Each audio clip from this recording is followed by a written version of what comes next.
Meaning of economically.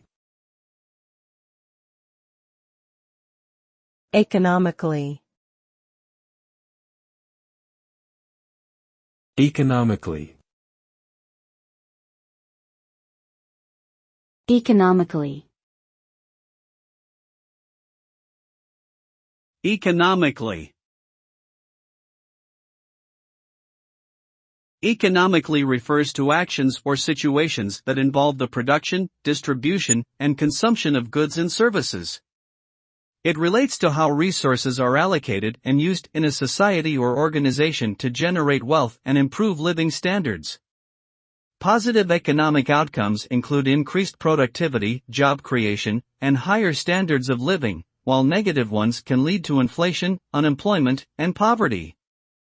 A strong economy can provide opportunities for growth and development, while a weak one can lead to instability and financial crises.